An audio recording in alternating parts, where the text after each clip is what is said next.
네, 안녕하세요. 오늘은 네 번째 단원이죠. 네 번째 대단원 첫 번째 시간 집합과 명제 중에서 집합에 대해서 공부해 보도록 하겠습니다. 여러분, 이 집합이라는 단어는 굉장히 중요한 단원입니다. 아주 우리가 이제 뒤에 단원에 가시면 이제 함수가 나오는데 이 함수를 설명하기 위한 굉장히 기초적으로 굉장히 중요한 단원입니다. 자, 이게 내용이 어렵지 않아요. 전혀 어렵지 않으니까 잘 따라와 줬으면 좋겠습니다.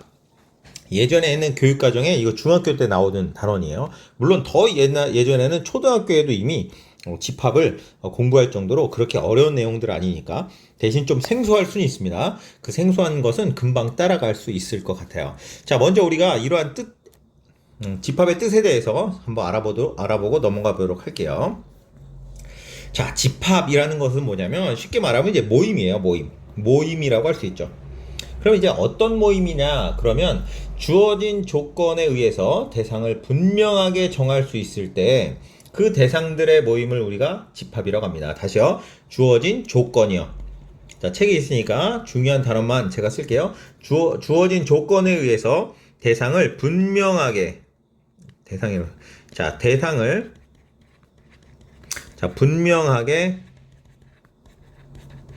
분명하게 정할 수 있을 때 대상을 분명하게 정할 수 있다. 자, 그럴 때 그러한 모임을 우리가 뭐라고 하냐면 집합이다. 그 대상들의 모임을 우리가 집합이다. 이렇게 이야기를 하는 겁니다.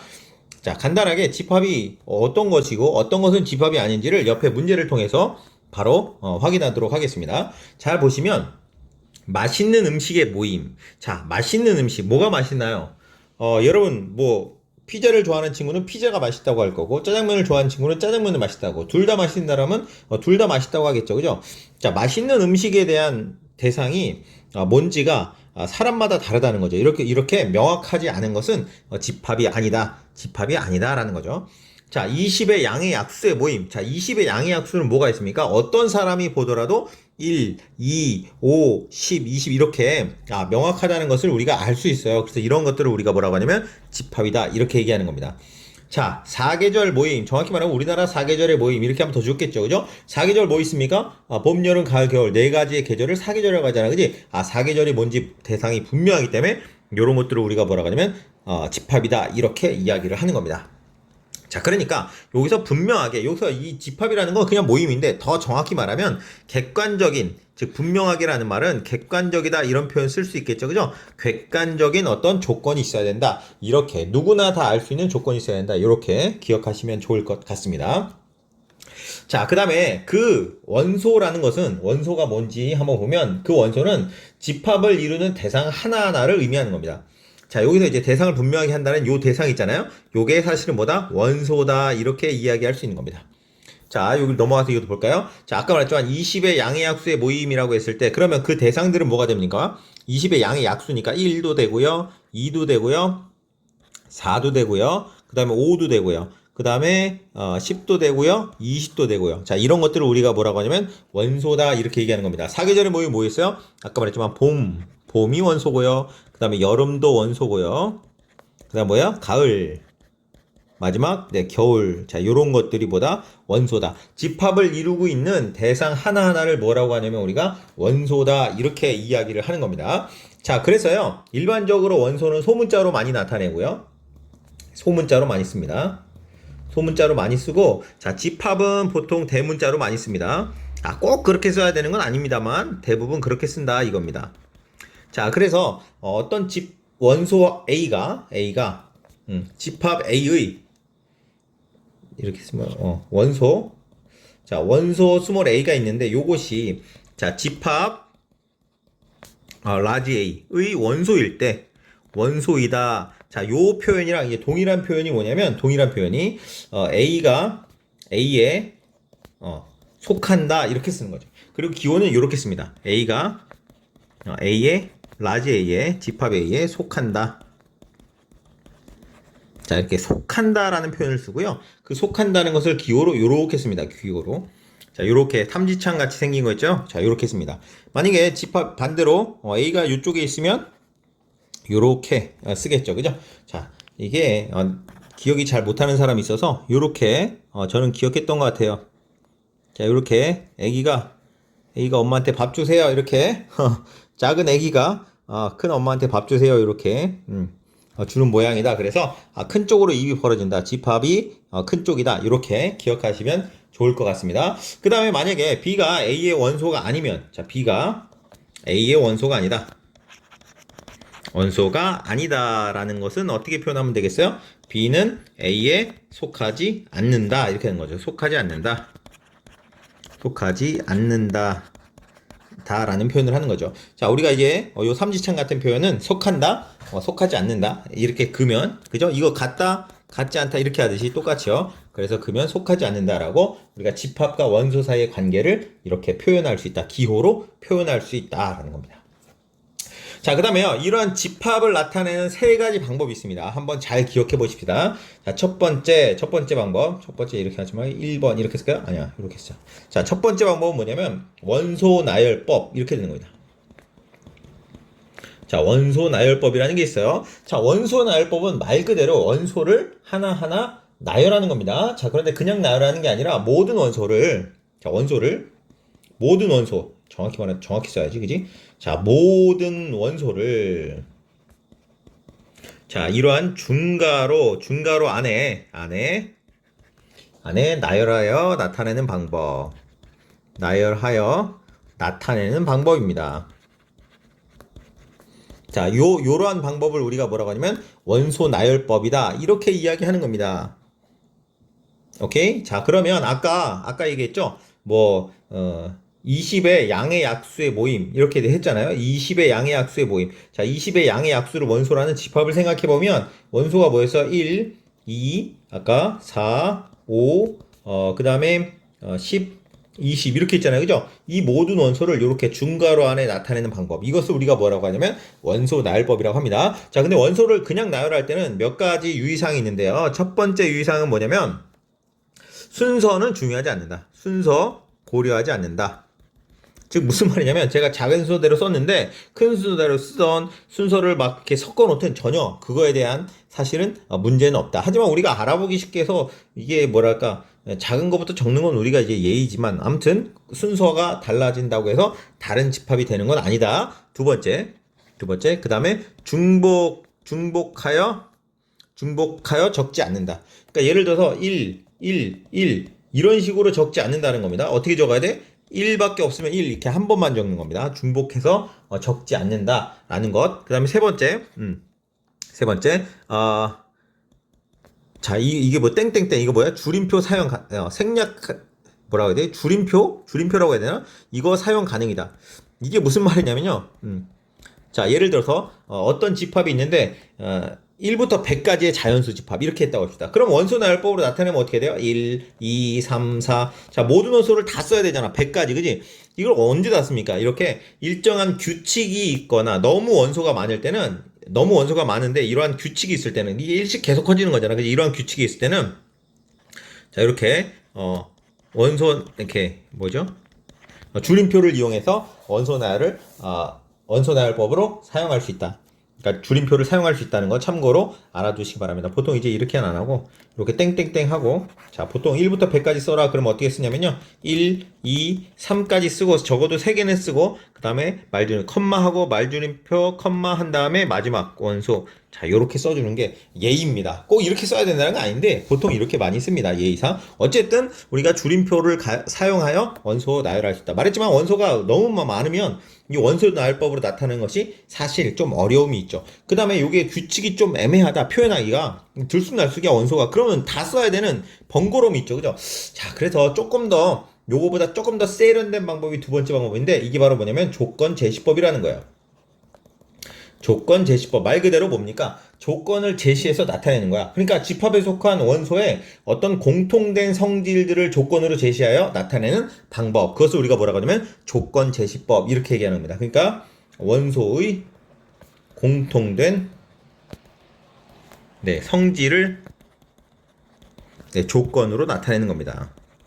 자, 이렇게만 쓸게요. 여러분들 더 자세히 딱 명확하게 쓰면 좋겠어요. 자, 집합에 속하는 원소의 공통된 성질을 조건으로 제시하여 나타내는 방법입니다. 그러니까 아까 이렇게 1부터 100까지를 다 쓰려니까 보기가 안 좋아서 얘를 어떻게 쓰냐면요. 자, 이렇게 중괄호 하고요. 중괄호 집합을 나타내는 건 중괄호니까 자, 이 원소들의 대표를 하나 적어요. 예를 들면 원소가 A다라고 하면 A 하고 바 하고요. A는 100 이하의 자연수. 자, 요렇게 쓰는 겁니다. 이게 원소들의 대표를 하나 적고 그 대표에 대한 성질을 오른쪽에 적는 겁니다. 그래서 얘를 우리가 뭐라고 하냐면 조건제시법이다. 그러니까 얘랑 사실 같이 나타낸 건데 요렇게 원소를 일일이 써서 나열할 수도 있지만 조건을 제시하여 나타낼 수도 있다. 자, 얘는 말했지만 어떤 문자든지 상관없고요. 그 원소들을 대표하는 애면 좋겠습니다. 그래서 대부분 x를 많이 써요. 우리가 미지수 x를 많이 쓰니까 그래서 x는 100 이하의 자연수 이렇게 쓰면 되는 거죠. 어쩐지 느낌이 좋죠. 그죠? 자, 그 다음에 세 번째 방법은 뭐냐면 벤 다이어그램입니다. 벤 다이어그램. 자, 이 벤이라는 건 수학자 이름이에요. 수학자 이름을 따서 어떻게 보면 벤의 다이어그램이다 이렇게 되는 거예요. 제가 이거 너무 붙였어야 되는데, 자, 벤 다이어그램이라는 건 뭐냐면 집합을 조금 눈에 잘 보이게 시각적으로 표현한 것을 벤 다이어그램이라고 하는데, 이 벤이 어떻게 나타냈냐면 100 이하의 자연수를 이런 식으로 A라는 집합, 이게 만약에 A라는 집합이라면 A라는 집합에 풍선처럼 이렇게 만들어서 요 안에 원소를 이렇게 적어주는 거죠. 3, 4, 5, 6 이런 식으로 해서 100. 자, 이런 식으로 풍선 이게 뭐라고 해야 되죠? 이런 동그라미나 꼭 동그라미를 안 그려도 됩니다. 네모로 그려도 되고 아무튼 어떤 이거 뭐랄까요? 영역 안에 원소들을 하나하나 나열하여서 시각화하는 거. 그래서 벤 다이어그램으로 나타내기도 합니다. 벤 다이어그램으로 나타내면 집합과 집합 사이의 관계를 시각적으로 구체적으로 표현할 수 있기 때문에 굉장히 유용하게 많이 사용하는 것 중에 하나입니다. 자, 그래서 다시 한번 정리할게요. 집합을 표현하는 방법에 몇 가지가 있다? 크게 세 가지가 있다. 크게 세 가지. 원소 나열법. 원소를 그냥 하나하나 나열하는 겁니다. 두 번째, 조건 제시법. 조금 더 세련됐지만 조금 어려울 수 있어요. 그죠? 아무튼 조건을 제시하여 집합을 나타내는 방법. 세 번째는 시각하여 벤 다이어그램, 그림으로 나타내는 방법. 자, 요렇게 세 가지 방법이 있다는 거 기억하시고요. 자, 그다음 요건 뭐냐면 집합의 원소의 개수. 자, 이게 좀 복잡한가요? 용어가 집합의 어떤 집합 있잖아. 그럼 그 집합의 원소의 개수를 나타낼 때 우리가 뭐라고 쓰냐면 요 n 넘버링이 약자죠. 그죠? 그래서 집합 A의 원소의 개수 이렇게 쓰는 겁니다. 만약에 아까 말했지만 집합 A가 뭐였어요? x는 100 이하의 자연수다 이렇게 나타냈으면 NA는 얼마가 되는 겁니까? 자, 숫자 100. 이거 원소의 개수를 물으니까 숫자로 답해야겠죠. 그죠? 요렇게 이야기할 수 있다. 요것은 이제 원소의 개수를 물어보는 문제의 기호입니다. 자, 그 다음에 특별히 원소가 하나도 없는 집합을 우리가 뭐라고 하냐면 공집합이다 이렇게 얘기하는 거죠. 원소가 하나도 없는 집합. 아니, 원소가 하나도 없는 게 어떻게 집합일 수 있냐? 예를 들어서 주사위로 하지 맙시다. 예를 들어서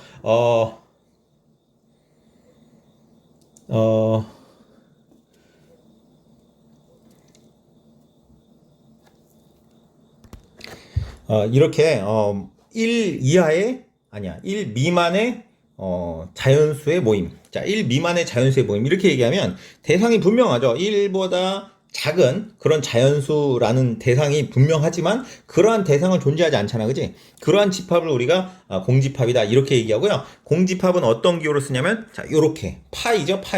파이라고 읽습니다. 읽을 때는 영어로 읽을 때는 근데 이제 공집합 이렇게 쓰고 요렇게 쓴다라는 거죠. 그러니까 다시 말하면 공집합의 원소의 개수는 얼마다? 0이다. 이렇게 이야기를 하시는 거죠. 예전 교육 과정에는 이런 표현도 있었습니다. 이제 집합기호, 중괄호를 집합기호로 나타내는데 이 안에 아무것도 안 들었잖아. 원소가 없잖아. 그지? 그러면 공집합을 이렇게도 표현했었는데 자, 이 표현은 지금 교육과정에서는 사용하지 않습니다. 수학적으로 틀린 건 아닌데 이게 이제 혼동이 있을 수 있어서 여기 점 있어도 사실은 점이라는 원소가 있는 거잖아. 그래서 이제 혼동이 있으니까 이 표현은 쓰지 않습니다. 그래서 공집합이라고 말하면 자, 요 기호로 사용한다라는 거 이해하시고 예를 들어서 어떤 A라는 집합의 원소, B로 할까? 자, B라는 집합의 원소의 개수가 0이다. 그러면 뭐라고 할 수 있어? B는 바로 공집합이다. 우리가 이렇게 알 수 있다. 즉, 원소의 개수가 빵이라는 건 원소가 하나도 없다는 뜻이니까 그러한 집합은 뭐밖에 없다? 공집합밖에 없다라고 이해하셔도 되겠습니다. 자, 여기까지 해서 우리가 집합에 대한 개념을 조금 설명했습니다. 집합이 뭐고, 그 다음에 그 안에 있는 대상, 원소가 뭐고, 그 다음에 집합을 표현할 수 있는 세 가지 방법, 그 다음에 집합의 원소의 개수, 특별히 원소가 하나도 없는 집합을 우리가 공집합이라고 한다. 자, 오늘 처음이니까 요것들을 이제 문제를 풀면서 우리가 요것들에 대해서 명확하게 한번 해보도록 하겠습니다. 자, 아까 풀어봤죠, 그죠? 요거 1번은 2번 넘어갈게요. 자, 다음 모임이 집합이 되도록 밑줄 친 부분을 바꿔라. 그러니까 얘네들 집합이 아니야. 왜? 세계에서 높은 산의 모임. 야, 높은 산이 어딨어? 어떤 애들은 낮은 산도 올라가기 힘들면 높다고 생각할 수 있잖아. 애기들은. 그치? 근데 어른들은 만약에 뭐 히말라야도 막 등반하는 사람은 야, 동네 산은 야, 그건 높은 산도 아니야. 이렇게 얘기할 수 있죠. 그죠? 자, 이건 주관적으로 사람에 따라서 달라지는 그런 가치들을 적으면 안 돼요. 그러니까 높은 대신에 뭐로 바꿔야 되겠습니까? 누구나 분명히 알 수 있는 기준을 세워야 되는 거지. 그러니까 사실은 뭐로 바꾸는 거야? 수학에서 말하면 변수가 되지 않도록 숫자로 바꾸면 되는 거지. 그지? 상수로 바꿔버리면 돼. 그러니까 예를 들어서 뭐 해발, 세계에서 해발, 뭐 1000m 이상 되는 뭐 산의 모임 이런 식으로 하면 명확하죠. 그죠? 기준이 해발 1000m 이렇게 어떤 기준을 명확하게 적으면 된다. 여기서도 마찬가지야. 우리 반에서 성격이 좋은 성격이 좋은 게 어떻게? 그지? 그러니까 성격이 좋은 이런 걸로 하면 안 되고 어떻게? 예를 들어서 키가 160cm 이하인 학생의 모임 이런 식으로 하면 명확하죠. 그죠? 키가 160cm 이하인 학생들의 모임 이러면 대상이 분명하다고요. 누구 떠올리지 말고 아무튼 대상이 이렇게 분명하게 바꿔야 된다라는 건 어떤 사실 수학적으로 말하면 어떤 상수를 생각하시면 돼요. 변수가 되지 않는 상수로 고정하면 된다라고 생각하면 좋을 것 같습니다. 자, 그 다음에 문제 3번으로 가보겠습니다. 10 미만의 자연수 중에서 3의 배수의 집합을 A라고 한다. A라는 집합의 원소들을 떠올려 봐야죠. 어떤 것들이 있나요? 10 미만의 자연수 중에서 3의 배수, 그러니까 3하고 6하고 9. 이런 게 있겠다. 우리가 이렇게 중괄호로 나타내면 원소 나열법으로 표현한 거죠. 자, 그래서 3은 A의 원소니까, 속한다 하고 이렇게 큰 쪽으로, 집합적으로 입이 벌어지는 겁니다. 자, 5는 A의 원소가 아니죠. 원소가 아니니까 원소가 아니다. 속하지 않는다. 이렇게 표현 쓰고 9는 원소니까 속한다. 이런 표현으로 쓰시면 되겠습니다. 자, 문제 4번으로 넘어가 볼게요. 조선시대 과학자 장영실이 만든 과학기구를 다음같이 나타냈다라는 거죠. 자, 집합 A라는 건 뭐예요? 천체 관측 기구의 집합을 A라고 했다. 천체 관측 기구의 집합을 A라고 했으니까 혼천의, 간의, 규포. 얘가 뭐가 되는 겁니까? 집합 A의 원소가 되는 거죠. 그죠? 그래서 집합 A에 속한 원소를 모두 이 기호를 사용해 나타내라. 무슨 말이야? 네, 혼천의가 어디에? A에 속한다. 이렇게 할 수 있고. 그 다음에 간의가 A에 속한다. 이렇게 할 수 있고. 규표가 A에 속한다. 이렇게 표현하면 되겠습니다. 그죠? 어렵지 않죠? 그죠? 우리 기호 처음에 용어하는 거니까 오늘 어렵지 않아요. 자, 지금 보면 다음을 원소 나열법으로 나타낸 것은 조건제시법으로 나타낸 것은 원소 나열법으로 바꾸고 그 다음에 벤 다이어그램을 각각 나타내라. 자, 지금 이렇게 표현하는 걸 뭐라고 했어요? 원소 나열법. 그러니까 얘를 뭐로 바꿔요? 조건제시법으로 바꿔버리자. 자, 조건제시법으로 한번 해볼게요.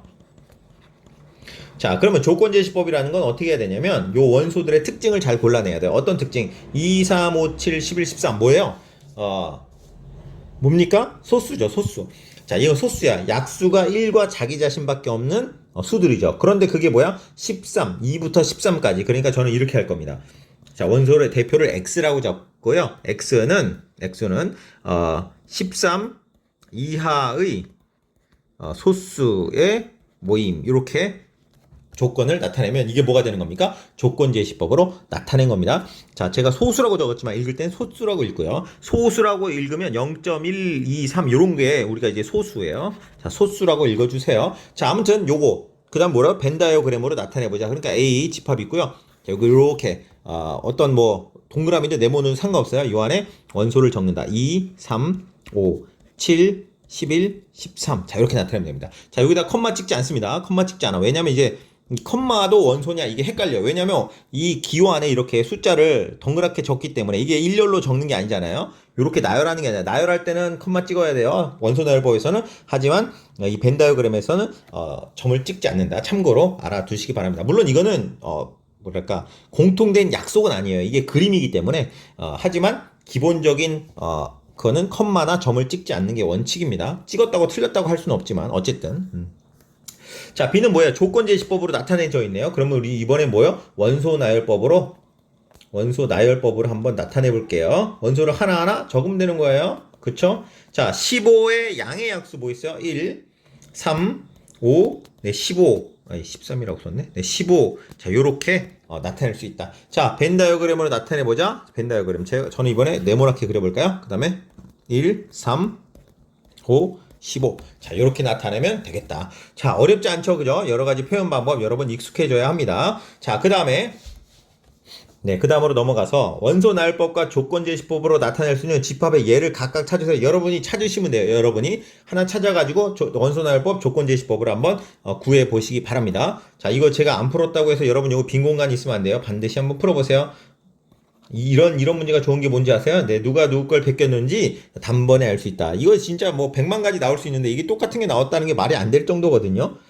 제가 눈여겨봅니다. 네, 다음 문제 7번으로 넘어가겠습니다. 다음 집합의 원소의 개수를 기호를 자, 원소의 개수를 기호로 나타내는 거 어떻게 한다고요? n하고 가로하고 여기 안에 집합명을 쓰면 되는 겁니다. 자, 여기 보니까 a니까 얘는 어떻게? na하고 원소의 개수가 몇 개요?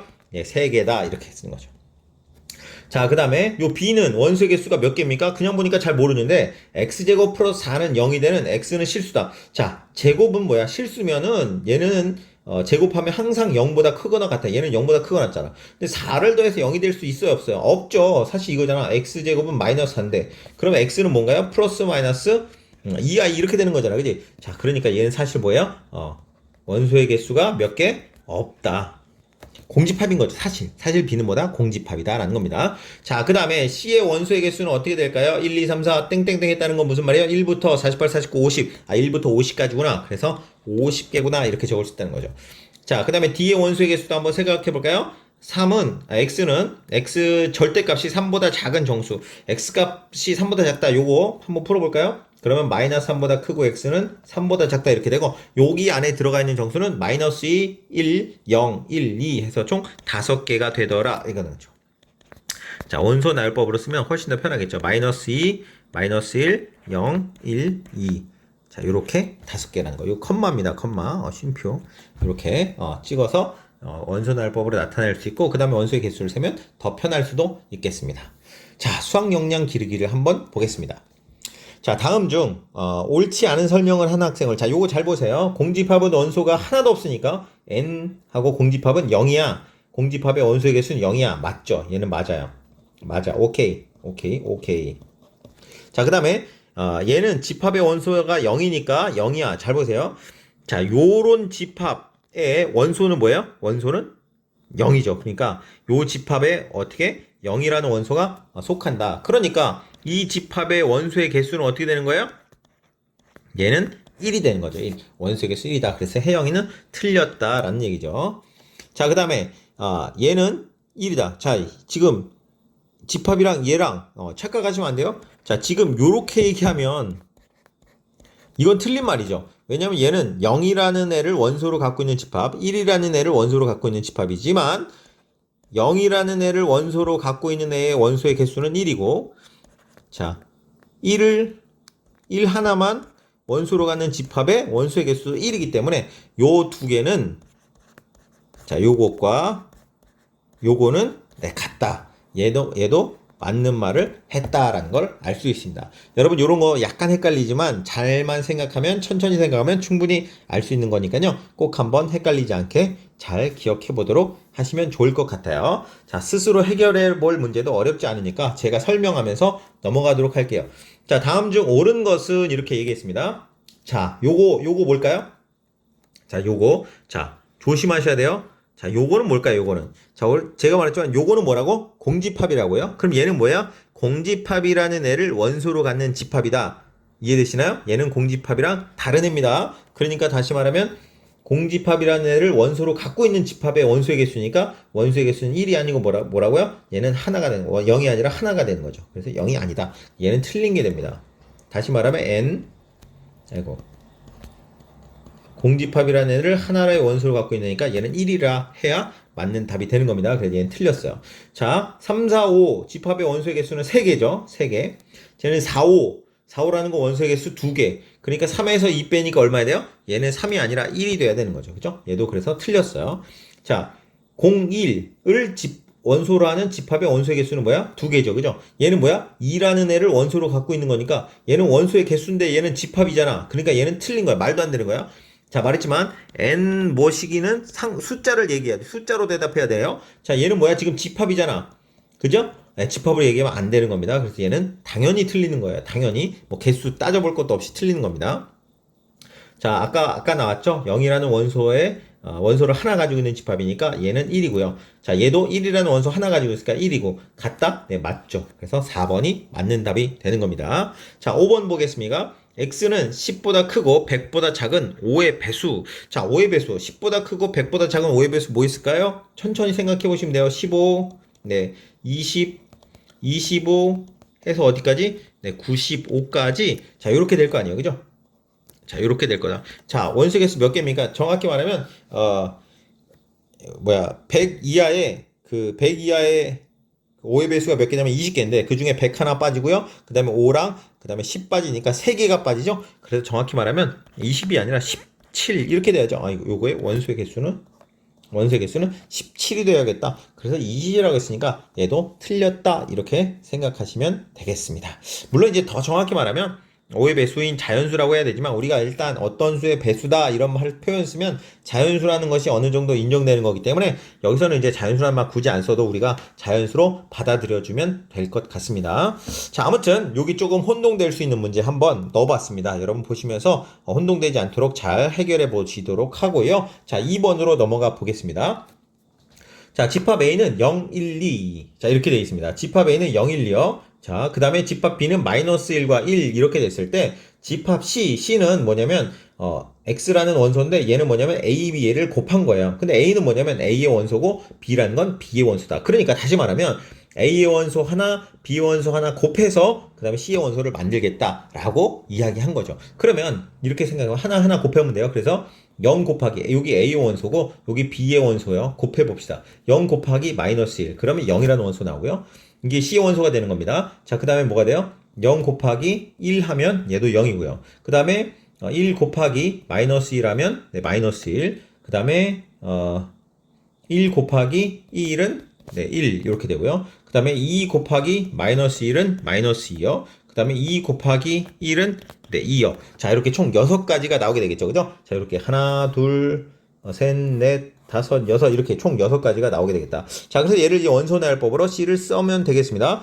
자, 0, 0, 0, 0, 0 두 번 쓰지 않아요. 왜? 중복해서 쓰지 않는다고 했으니까 자, 한 번만 쓰는 겁니다. 자, 조심해야 되죠. 자, 마이너스 1, 1, 마이너스 2, 네, 2. 자, 이렇게 마이너스 1과 2 이렇게 막 순서가 크기대로 안 써도 된다고요. 순서는 크게 상관이 없다. 원소나열법으로 이렇게 나타낼 수 있다. 자, 조건제시법으로 나타낸 것을 우리가 원소나열법으로 나타낼 줄도 알아야 되고요. 원소나열법으로 표현된 것을 조건제시법으로 나타낼 줄도 알아야 된다. 집합을 여러 가지 표현 방법으로 다 할 수 있어야 문제 상황에서 여러분들이 이해하고 문제를 사용할 수 있겠습니다. 자, 마지막 도전 문제죠. 3번 문제 한번 풀어보도록 할게요. 자, 두 집합 A, B가 있는데 A는 1보다 크고 30보다 작은 자연수다. 그러니까 우리가 이제 좀 이해하기 편하게 A라는 집합을 원소 나열법으로 나타내면 1, 2, 1보다 크니까요. 죄송해요. 2, 3, 4, 5 해가지고 땡땡땡 해서 30보다 작은 자연수니까 29까지다. 자, 이렇게 기억하시면 되고요. 자, 그 다음에 B는 뭐냐면 15-X가 A에 들어가는 그런 자연수를 X를 원소라고 했다. 예를 들어서 15 빼기 2인데 2가 지금 15 빼기 2 하면 13이죠. 13이 여기 들어있잖아. 그러니까 2는 B의 원소다. 이렇게 되는 거죠. 이해되셨나요? 여기다가 만약에 13을 집어넣었어요. 그러면 15 빼기 13은 2잖아. 2는 여기 들어있잖아. 그치? 그럼 13도 B의 원소가 되는 거죠. 자, 그러니까 다시 말하면 여기다가 A에 들어가야 되니까 요게 결국 뭐 해야 돼요? 15 빼기 X가 얘가 이 값이 어떻게 돼요? 2보다 크고 뭐보다 29보다 작은 그런 자연수들이 돼야겠다. 그죠? 그래서 양변에 15를 빼주면 어떻게 되지? 15를 빼주면 양변에 쭉 15를 빼주면 마이너스 13이고요. 마이너스 X고요.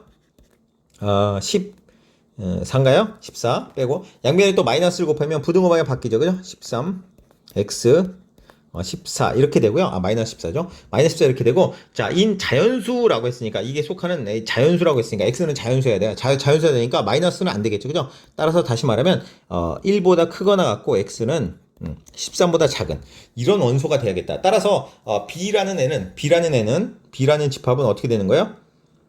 B라는 집합을 원소 나열법으로 나타내면 1, 2, 3 해가지고 어디까지? 13까지 자 이렇게 나타내면 되겠다는 거죠. 자, 1번 볼까요? 0은 B에 포함되냐? 포함돼야 안 돼요? 포함 안 되죠? 왜냐면 0을 집어넣으면 15는 X에 들어가긴 하는데 X는 자연수라고 했는데 자연수가 아니잖아. 그지? 그래서 1번은 틀렸다라는 거죠. 자, 14는 B에 들어간다. 말했지만 13까지 들어가서 14도 안 들어가죠. 자, B의 원소의 개수는 13개다. 맞죠? 이건 맞는 말이 되겠습니다. 자, A의 원소의 개수와 B의 원소의 개수. 자, A의 원소 개수는 몇 개예요? 28개죠. 그죠? 얘는 28이고 B의 원소의 개수는 13개니까 얘는 다르죠. 달라요. 틀렸어요. 자, A가 스몰 A가 A의 원소이면 A에서 15를 빼면 B의 원소다. 자, 요거 맞는 말인가요? A에서 만약에 여기서 하나 예를 들어 볼게요. 만약에 29다. 29에서 만약에 15를 빼면 14잖아요. 14는 B의 원소인가요? 아니죠. 그죠? 아니죠. 그래서 얘는 틀린 말이 되겠다라는 겁니다. 그래서 3번의 답은 뭐다? 3번이다. 이렇게 이해하시면 좋을 것 같습니다. 자, 여기 답이 있으니까요. 한번 확인해 보시고 여러분 제가 풀었지만 여러분들이 꼭 한번 스스로 풀어보시면서 여기 내용 꼭 복습 잘 하시기 바랍니다. 자, 오늘 집합에 대한 얘기를 했는데 좀 새로운 단어들이 많이 나와서 조금 이제 혼란이 있을 수 있지만 사실 굉장히 어려운 내용은 아닙니다. 여러분이 이러한 뜻들을 여러 번 말로 되풀이하면서 읽어보면서 좀 명확하게 뜻을 구분하고 그리고 넘어가야 그 다음 잘 넘어갈 수 있고요. 집합이 잘 돼야 다음 단원을 배우는 함수도 우리가 잘 정리할 수 있다. 꼭 기억하시고 잘 정리하도록 노력했으면 좋겠습니다. 자, 오늘 수업 조금 길어졌는데 고생하셨습니다.